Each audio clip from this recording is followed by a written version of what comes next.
اور ہم نے بہت سے جن اور انسان دوزخ کے لیے پیدا کیے ہیں، ان کے دل ہیں لیکن ان سے سمجھتے نہیں، اور ان کی آنکھیں ہیں مگر ان سے دیکھتے نہیں، اور ان کے کان ہیں پر ان سے سنتے نہیں۔ یہ لوگ بالکل چوپایوں کی طرح ہیں، بلکہ ان سے بھی زیادہ بھٹکے ہوئے۔ یہی وہ ہیں جو غفلت میں پڑے۔ حضرت بہلول دانا اور جنت کے محل۔ ایک دن حضرت بہلول دانا راستے کے کنارے بیٹھے مٹی سے چھوٹے چھوٹے گھر بنا رہے تھے۔ اتنے میں ہارون رشید کی ملکہ جبیدہ وہاں سے گزری۔ انہوں نے پوچھا، بہلول یہ کیا کر رہے ہو؟ بہلول نے جواب دیا، جنت کے محل بیچ رہا ہوں۔ ملکہ جبیدہ نے دل میں سوچا کہ چلو اسی بہانے اس غریب کی مدد ہو جائے گی۔ انہوں نے پوچھا، ایک محل کی قیمت کیا ہے؟ بہلول نے کہا، صرف 1 دینار۔ ملکہ نے فوراً 1 دینار دے دیا۔ بہلول نے مٹی کے ایک گھر کی طرف اشارہ کر کے کہا، یہ تمہارا ہوا۔ ہارون رشید کا خواب۔ اسی رات ہارون رشید نے خواب میں جنت دیکھی۔ وہاں انہوں نے ایک بہت خوبصورت اور شاندار محل دیکھا جس پر ملکہ جبیدہ کا نام لکھا ہوا تھا۔ ہارون رشید نے خواب میں دیکھا کہ وہ ایک شاندار محل میں داخل ہونے کی کوشش کر رہے ہیں، لیکن فرشتوں نے انہیں روک لیا اور کہا، یہ آپ کا نہیں ہے۔ صبح ہوتے ہی ہارون رشید نے ملکہ جبیدہ سے پورا واقعہ بیان کیا۔ ملکہ نے بتایا کہ انہوں نے کل بہلول دانا سے 1 دینار میں جنت کا محل خریدا تھا۔ یہ سنتے ہی ہارون رشید فوراً بہلول دانا کی تلاش میں نکل پڑے۔ انہوں نے دیکھا کہ بہلول پھر اسی جگہ مٹی سے چھوٹے چھوٹے گھر بنا رہے ہیں۔ بادشاہ نے پوچھا، بہلول کیا بیچ رہے ہو؟ بہلول نے سادگی سے جواب دیا، جنت کے محل۔ بادشاہ خوش ہو کر بولے، مجھے بھی ایک محل چاہیے، اس کی قیمت کیا ہے؟ بہلول نے کہا، پوری سلطنت اور خزانہ۔ یہ سن کر ہارون رشید حیران رہ گئے۔ انہوں نے کہا، کل تم نے میری بیوی کو صرف 1 دینار میں دے دیا اور آج مجھ سے پوری سلطنت مانگ رہے ہو۔ تب بہلول دانا مسکرائے اور ایسی بات کہی جو اتہاس کا حصہ بن گئی، بادشاہ سلامت۔ ملکہ نے بنا دیکھے یعنی گیپ پر یقین کر کے خریدا تھا، اس لیے سستا مل گیا، اور آپ خواب میں دیکھ کر خریدنے آئے ہیں، اس لیے مہنگا ملے گا۔ اس واقعے کا سبق، یقین اللہ کی راہ میں بنا لالچ اور بنا دیکھے خرچ کرنے کا درجہ بہت اونچا ہے۔ دنیا کی حقیقت، انسان کو اپنی دولت اور سلطنت پر گھمنڈ نہیں کرنا چاہیے، کیونکہ اصلی گھر آخرت کا ہے۔ اگر آپ کو یہ روحانی کہانی پسند آئی ہو تو ویڈیو کو لائک کریں، شیئر کریں اور کمنٹ میں بتائیں کہ اس واقعے نے آپ کے دل پر کیا اثر چھوڑا۔ صبح کا وقت تھا۔ دادا وضو کر کے نماز پڑھ چکے تھے۔ اب وہ قرآن شریف پڑھ رہے تھے۔ ہر لفظ ان کے ہونٹوں سے نور کی طرح نکل رہا تھا۔ اچانک ان کا پوتا دانش پاس آ گیا۔ وہ بھی قرآن شریف کو چھونے لگا۔ دادا بولے، دانش بیٹے، یہ اللہ کی پاک کتاب ہے، اسے وضو کر کے ہی ہاتھ لگاتے ہیں۔ دانش نے پوچھا، دادا وضو کر کے ہی کیوں؟ بیٹے، یہ قرآن شریف اللہ کی کتاب ہے۔ اللہ نے اسے ہمارے نبی حضرت محمد صلی اللہ علیہ وسلم پر اتاری تھی، اس لیے ہم اس کتاب کا بہت ادب کرتے ہیں۔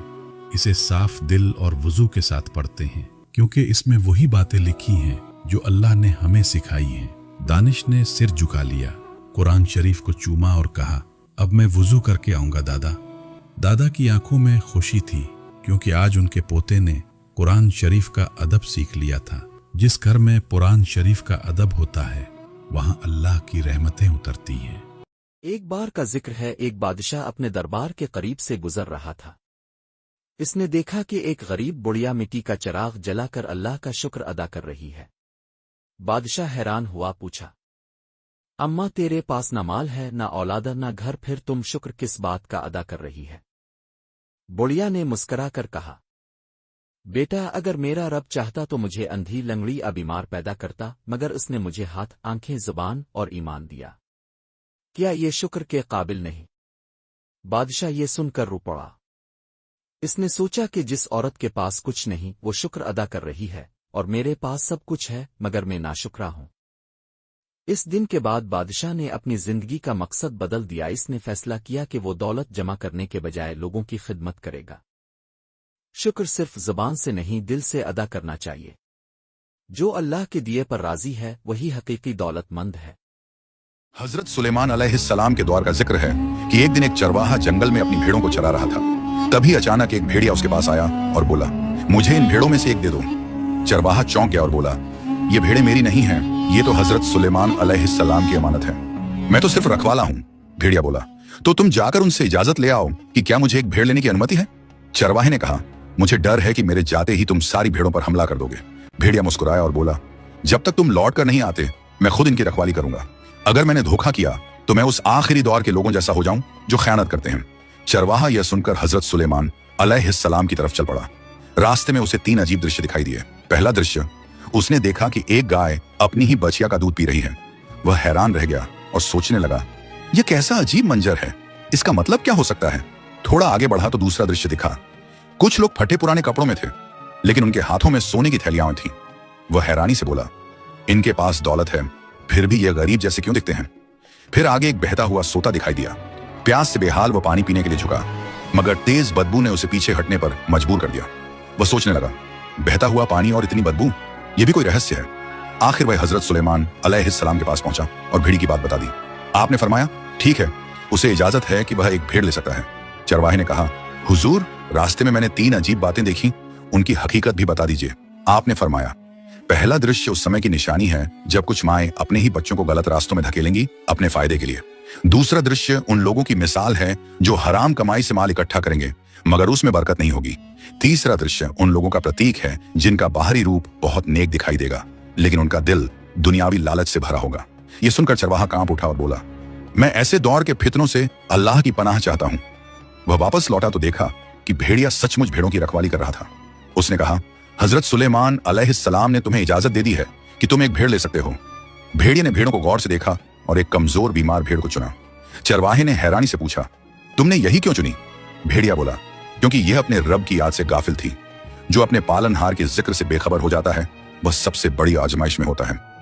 अगर कहानी ने दिल को छुआ हो तो इसे लाइक करें, शेयर करें और फॉलो जरूर करें ताकि ऐसी ही इब्रत भरी कहानियां आप तक पहुंचती और रहें। लगे इन चीजों की पैरवी करने जो शयातीन सुलेमान अलैहिस्सलाम की सल्तनत का नाम लेकर पेश किया करते थे। हालांकि सुलेमान अलैहिस्सलाम ने कभी कुफ्र नहीं किया। कुफ्र के मुर्तकिब तो वो शयातीन थे जो लोगों को जादूगिरी की तालीम देते थे। वो पीछे पड़े इस चीज के जो बाबुल में 2 फरिश्तों हारूत व मारूत पर नाजिल की गई थी। हालांकि वो फरिश्ते जब भी किसी को इसकी तालीम देते थे तो पहले साफ तौर पर मुतनब्बे कर दिया करते थे कि देख, हम महज एक आजमाइश हैं, तो कुफ्र में मुब्तला ना हो। फिर भी ये लोग उनसे वो चीज सीखते थे जिससे शौहर और बीवी में जुदाई डाल दे। जाहिर था कि उज़्न इलाही के बगैर वो इस जरिए से किसी को भी जरर ना पहुंचा सकते थे, मगर उसके बावजूद वो ऐसी चीज सीखते थे जो खुद उनके लिए नफा बख्श नहीं बल्कि नुकसानदेह थी। और उन्हें खूब मालूम था कि जो इस चीज का खरीदार बना इसके लिए आखिरत में कोई हिस्सा नहीं। कितनी बुरी मता थी जिसके बदले उन्होंने अपनी जानों को बीच डाला। काश उन्हें मालूम होता। एक आदमी था, वो हर रोज एक ही शिकायत करता रहता था, मैं मेहनत करता हूं, दिन रात काम करता हूं, फिर भी पैसा मेरे पास टिकता ही नहीं। एक दिन वो मस्जिद के बाहर बैठा यही बात कह रहा था। वहीं पास एक बुजुर्ग बैठे थे। उन्होंने उसकी बात सुन ली, नरमी से पूछा, बेटा तुम कुछ देते भी हो। आदमी थोड़ा रुक गया, फिर बोला, अभी नहीं, जब मेरे पास ज्यादा पैसा होगा तब दूंगा। बुजुर्ग हल्का सा मुस्कुराए और बोले, रिस्क का दरवाजा जमा करने से बंद होता है और देने से खुलता है। ये बात सीधी उसके दिल में उतर गई। उस दिन पहली बार उसने थोड़ा सा सदका दिया, बिना ये सोचे कि उसका पैसा कम हो जाएगा। कुछ ही दिन गुजरे, काम में अजीब सी आसानी आने लगी।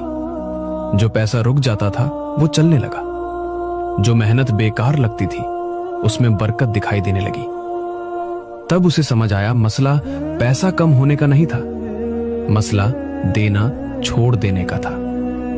नसीहत, जो हाथ देता है उसी हाथ में अल्लाह बरकत डाल देता है, और जो सिर्फ जमा करता रहे उसका दिल भी तंग हो जाता है और उसका रिज्क भी। इमाम अबू हनीफा, जो इस्लाम के अजीम फुकाहा में से एक थे, अपने इल्मी सफर से पहले कपड़े के ताजिर थे। एक दिन एक खातून उनकी दुकान पर कपड़ा खरीदने आए। इमाम अबू हनीफा ने उन्हें एक कपड़ा दिखाया और उसकी असल कीमत बताई। खातून को कपड़े की असल कीमत का इल्म नहीं था, इसलिए वो ज्यादा रकम देने पर बज़िद थीं, ये सोचकर कि उसकी कीमत उससे ज्यादा होनी चाहिए। लेकिन इमाम अबू हनीफा ने मौका से फायदा उठाने के बजाय खातून को हकीकत बताई और इजाफी रकम लेने से इनकार कर दिया। खातून उनकी ईमानदारी पर हैरान रह गईं और उनकी सच्चाई की बहुत तारीफ की। किसी ने इमाम अबू हनीफा से पूछा कि जब खातून खुद ज्यादा पैसे देने पर राजी थीं तो उन्होंने वो क्यों न लिए? आपने फरमाया, हमारा कारोबार सिर्फ नफा कमाने के लिए नहीं बल्कि हलाल रिस्क हासिल करने और ईमानदारी के जरिए अल्लाह की रजा पाने का जरिया है। सबक कारोबार में ईमानदारी जिंदगी में बरकत लाती है। इस्लाम में दियानतदारी और मुनसिफाना तिजारत की तालीम दी गई है। हमें हमेशा सच बोलना चाहिए, चाहे हमें ज्यादा नफा कमाने का मौका ही क्यों न मिले। रमजान बर्बाद करने की हकीकत जो कोई नहीं देखता। रमजान हर साल आता है मगर बदलता कुछ नहीं। पहले दिन इबादत का जोश, आखिरी दिनों में ईद की खरीदारी का खुमार। सहरी में अल्लाह से सब्र मांगते हैं मगर दिन भर गुस्से में रहते हैं। इफ्तार के वक्त शुक्र अदा करते हैं मगर प्लेट में बचा हुआ खाना फेंक देते हैं। रोजे में गरीबों की भूख महसूस करने का दावा करते हैं मगर उनके लिए हाथ खोलना भूल जाते हैं। रमजान इखलास सिखाने आया था, हमने इसे दिखावा बना दिया। रमजान तौबा का मौका था, हमने इसे सिर्फ भूखे प्यासे रहने तक सीमित कर दिया। रमजान गुनाहों को छोड़ने का नाम था मगर हमने इसे अपनी ख्वाहिशों को टालने का महीना बना दिया।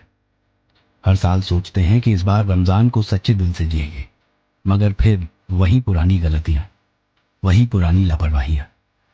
सवाल ये नहीं कि तू रोजा रख रहा है या नहीं, सवाल ये है कि क्या तेरे रोजे तुझे बदल रहे हैं या फिर इस बार भी रमजान सिर्फ एक रस्म बनकर रह जाएगा।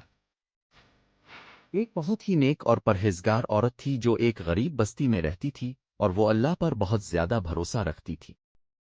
इसके पास खाने पीने का सामान अक्सर कम ही होता था लेकिन वो फिर भी हर हाल में शुक्र अदा करती थी। एक दिन इसके बच्चे बहुत भूखे थे और घर में कुछ भी नहीं था। औरत ने अपने बच्चों को हौसला दिया और कहा, तुम लोग फिक्र न करो, अल्लाह ताला जरूर कोई इंतजाम करेगा। इसने एक टूटी हुई हांडी ली और इसमें पानी भरकर आग पर रख दिया। इसने बच्चों को कहा कि मैं इसे उबाल रही हूं। वो हांडी में चम्मच हिलाती जाती और साथ साथ अल्लाह का जिक्र करती जाती। इसका इरादा ये था कि बच्चे थोड़ी देर इसी इंतजार में मशगूल रहें और सो जाएं। जब काफी देर गुजर गई तो अचानक दरवाजे पर दस्तक हुई। औरत ने दरवाजा खोला तो सामने एक मुसाफिर खड़ा था जिसके हाथ में रोटी और कुछ खजूरें थीं। मुसाफिर ने कहा कि मैं रास्ता भूल गया था और मुझे बहुत भूख लगी थी, लेकिन जब मैं आपके घर के करीब आया तो मुझे लगा कि मुझे पहले आपको कुछ देना चाहिए। औरत ने अल्लाह का शुक्र अदा किया और मुसाफिर से वो खाना ले लिया। इसने दिल में सोचा कि यकीनन ये अल्लाह की तरफ से मदद आई है जिसका जिक्र में हांडी में पानी उबालते हुए कर रही थी। इस तरह अल्लाह ने इसके सब्र और तवक्कल, भरोसे की वजह से इसकी मदद की और उसके बच्चों की भूख मिटा दी।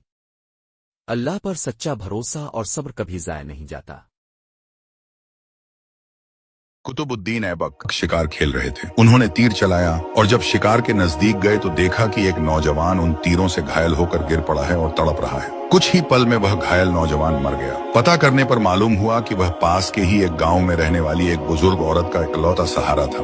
वह जंगल से लकड़ियां चुनकर बेचता और जो मिलता उसी से अपना और अपनी माँ का पेट पालता था। कुतुबुद्दीन ऐबक उसकी माँ के पास गए और बताया कि उनके तीर से गलती से उसके बेटे की मौत हो गई है। माँ रोते रोते बेहोश हो गई। कुतुबुद्दीन खुद को काजी के हवाले किया और अपना जुर्म बताते हुए अपने खिलाफ मुकदमा चलाने की इजाजत दी।